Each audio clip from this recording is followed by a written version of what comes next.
Hello, hello, it's AJ, and time for a Mighty Glue Stick Monsterology video. From time to time I do what I like to call a Monsterology video. These are usually on a theme. The last one I think was about golems. Today I'm going to break format a little bit and just let you into my head as I think about what you could find inside a Wizard Academy. For those of you who just took a mental trip to Hogwarts, I am certainly drawing from that, as well as many other sources, along with, and pardon my hubris, my prodigious imagination. Wizards, as those of us who play Dungeons & Dragons know, come in a variety of schools. Those of you who have bought the sourcebook Tales from the Yawning Portal will note in the back of that tome are representations of the various kinds of specialist wizards devoted to particular schools, although I don't think there is one on abjuration. Anyway, by school, one could also say that they have focused on a branch of study. In an American college, this would be their major. In a university, it would be their degree. A study of magic begins with a simple, repetitive, and arduous mental exercises designed to teach the mage how to focus the will in a very specific set of ways.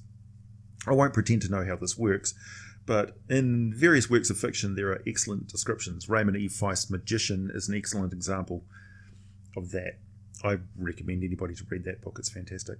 Wizards never stop with these mental exercises. They devote time every day to them, and a lot of what goes on between wizards will have to do with these exercises, most likely in a very competitive way. I'll get to more on that later. To an outsider, these kinds of conversations about mental disciplines would be so much gibberish. But there would be a fair amount of name-dropping and one-upmanship in a way that is echoed in other mental disciplines such as theoretical mathematics, collectible card games, chess, philosophers, wine tasters, bibliophiles, and role players. You would overhear the names of wizards who created famous spells such as Mordenkainen, Bigby, Melf, Drawmage, but the names would be associated with other aspects of wizardry. For example, a wizard may boast that she has calculated Bigby's flexible expansions to the ninth shell, or that she can maintain Mordenkainen's conversant others fully autonomously even while sleeping. In our world, a wizard would solve Sudoku puzzles by glancing at it once, doing the numbers in their head while carrying on their conversation with you, then either swiftly jot down the solutions in a fairly neat handwriting or just flick a pen into the air and mentally direct it to write it all down for them, without once losing track of the conversation at hand.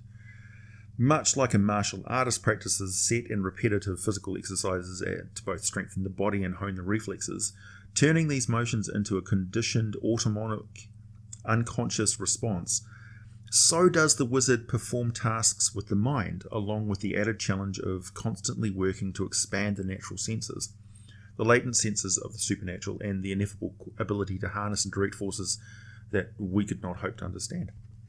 We live in a world where our magic is externalized from us. Take radio, for instance.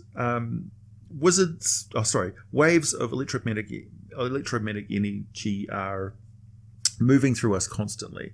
All those radio and TV and mobile phone signals, Wi-Fi and such. And by simply shortening or lengthening a conductive wire, an antenna, it matches the specific dimensions of the electromagnetic wave, catches it, resonates it, it's amplified by our device, and it's usually a digital signal these days. Now device is converted into sound and pictures for us.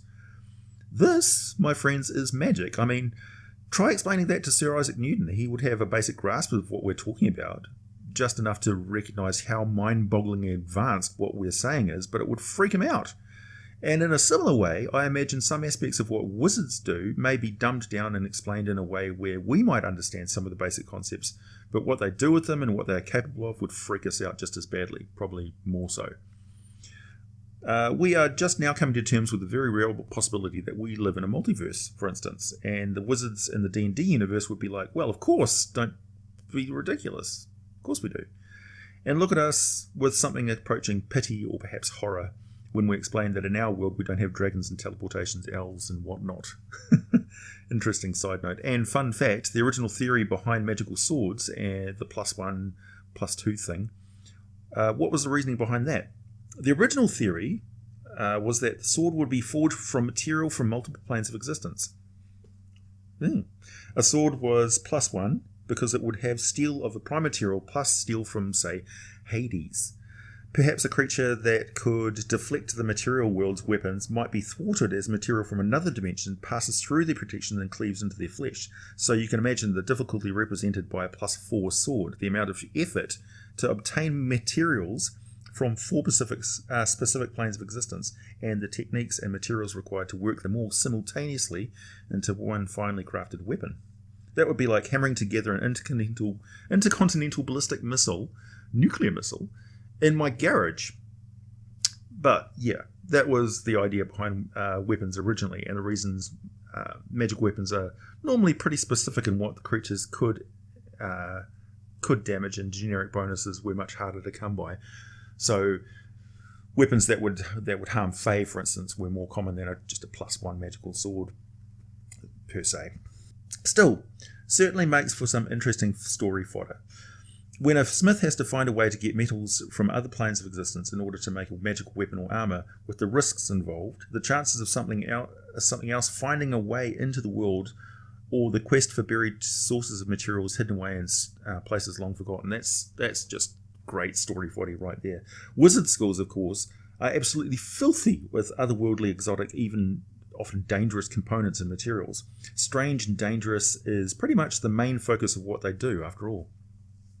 If you're anything like me, you often sweep spell components under the rug during actual gameplay, not getting too hung up on the specifics, just the occasional nod to there being some involved and needing to spend some coin on it when the wizard character gets back to town. I would certainly not do something like make dice rolls for component loss if the wizard character gets dunked in a pool of acid, for instance.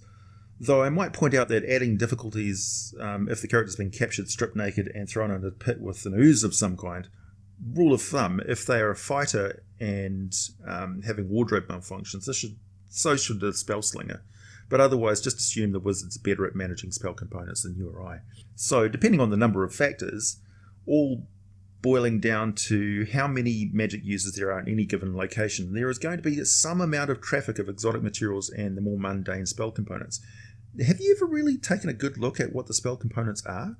Thankfully, and thank you to the person on Reddit, I'll leave a link in the description, who actually compiled a spreadsheet of them, because it made my day so much easier in making this video. Mouse Acid Arrow, for instance, requires an adder's stomach. Spider Climb requires a drop of tar. Dark Vision needs a dried bit of carrot. And there are more elaborate components, such as tiny replicas of chests, kits to make portraits of people, and such things as feathers of hummingbirds. I can assure you that any city where there are wizards, there will be people who occupy their days doing nothing but making and buying ingredients for spell components.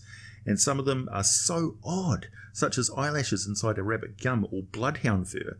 And the bloodhound fur is for a relatively common spell, so how many bloodhounds would have to be kept for the collecting of their fur alone? Wizards would probably be very fusty customers, always wary of unreliable or possibly fake spell components. I mean, if that was the fur of a Labrador and not a bloodhound, casting the spell just got way more complicated. Obviously, wizards would be on the hunt for things that they could use instead of spell components. In fact, many of them will have some sort of a spell focus. I like to think that the wizard staff is used for a lot of that sort of thing, because the staff or wand is so iconic to them. And what is with the hats they wear a lot of the time? Well, I have a theory on that as well. Wizards carry a lot of things essential to their craft, things that are both sensitive to pouring rain and cave filth, and things they prefer to keep on the down low, concealed from the attention of non-mages, or even other less experienced mages. There is no doubt rules and oaths sworn in earnest the wizards uphold, and not revealing dangerous magic secrets to outsiders, much like hospitals would prefer people not to try and remove their uncle's appendix, just to save a few bucks. So they have robes, and they have secret pockets, and they have wide-brimmed hats. They probably spend a lot of time checking pockets and preparing spell components, checking notes in spell books, checking temperature, wind direction, ambient humidity, local flora and fauna, position of the sun, what direction they're facing, and just a constant state of readiness to cast something as wondrously dangerous and ill-advised as a fireball spell. There have been so many mishaps and consequences from casting fireball in my gaming groups over the years, that when someone says they're casting it in-game, there's a palpable air of tension. It's quite remarkable. Anyway, my point is that the country around a town or city with lots of wizards may be stripped bare of all adders.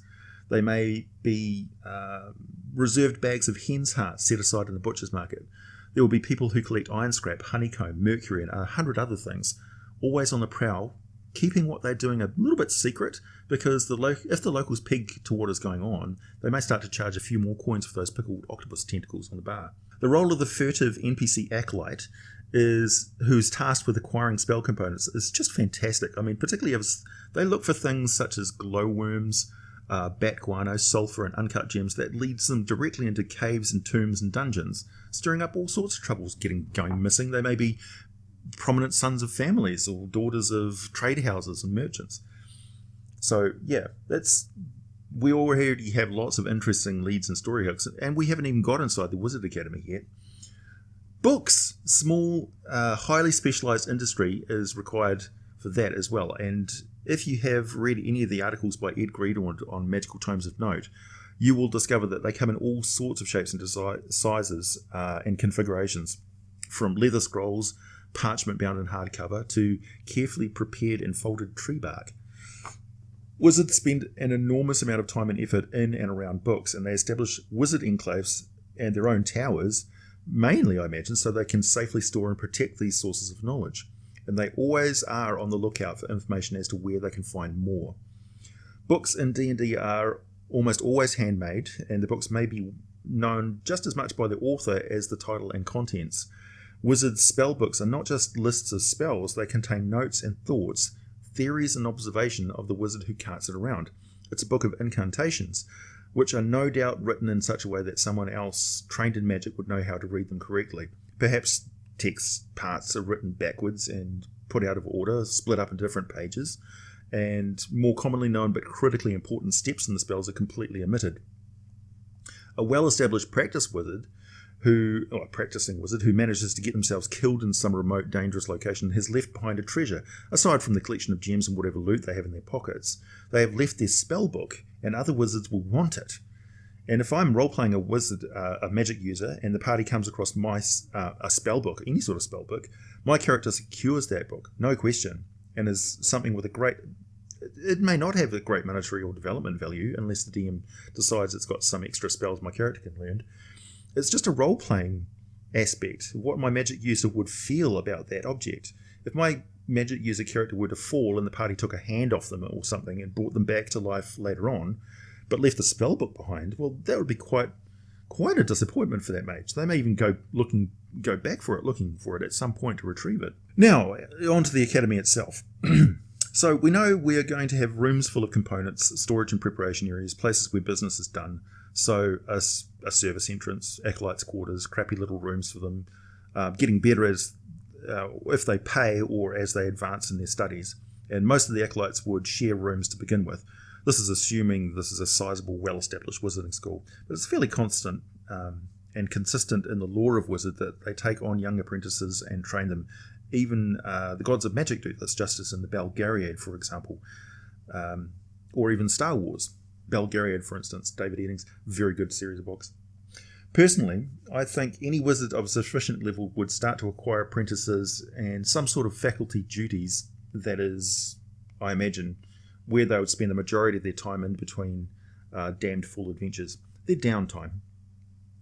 The early years of the apprentice, as I said, would be grueling regime of mental conditioning and weeding out of the mentally deficient. Like it or not, wizards have no time for lackwits and dullards. In fact, so focused on the intellectual ability of the apprentice are they that they would have little regard for the personality or morals of the apprentice, barely giving any attention to them as a person, just treating them like ore to be refined, the dull thrown out, and only the bright and precious remaining. Then come stage 2, lots and lots of learning. There would be a ton of theory and quite a bit of history behind every single spell, and the apprentice learns the first few cantrips. They also get a broad indoctrination into the culture and history of wizardry. They start to get quite competitive. I mean, they spend so much time in study and difficult tasks in close proximity to each other with barely any consideration to who they are or where they come from and what they believe in or any relationships they have with the outside world. So this is a pressure cooker for social interaction among a bunch of hormonal young people. Good fodder for a very popular series of books for young adults, I'd imagine. As they become fully fledged young adults, young wizards, and they have taken on spell knowledge, yes, and skills in learning, mental discipline, natural sciences, certainly. But they've also gained the qualities of a wizard, a bit of secrecy, some stress-related quirks, perhaps a mild addiction to dried frog skin snuff, and they have this gulf between them and the majority of common folk their prodigious intellect. They've just, they're mental giants. Outside of bard colleges, no other class of people is as focused on learning or the obscure information. But unlike the lore of bards, wizards learn things that most people don't ever want to know. So they spend a lot of time around other people not talking about the Wikipedia of weird that they have on their mind all of the time. An apprentice becomes so wrapped up in their competitive nature of the wizarding business and attaining approval, passing tests, and the incremental increase in status and comfort as they move to better quarters on campus, that by the time they cast their first spell out in the real world among people who have not lived and breathed the arcane every day for years, they kind of forget how amazing what they're doing really is. Even a young wizard is skilled with dead languages and handling dangerous substances. They can recognize a real gem from a fake, know how to make books from scratch, and live on a diet of stale bread, jam, cheese, and coffee. Past the initial few years, the wizards start to take on this shape as spellcasters, and now their personal traits and talents are fully taken into account, and they start to get into the schools of magic. But that's all I have time for at the moment. I'll be back with a second part in this monsterology video soon. Thanks for listening, everyone.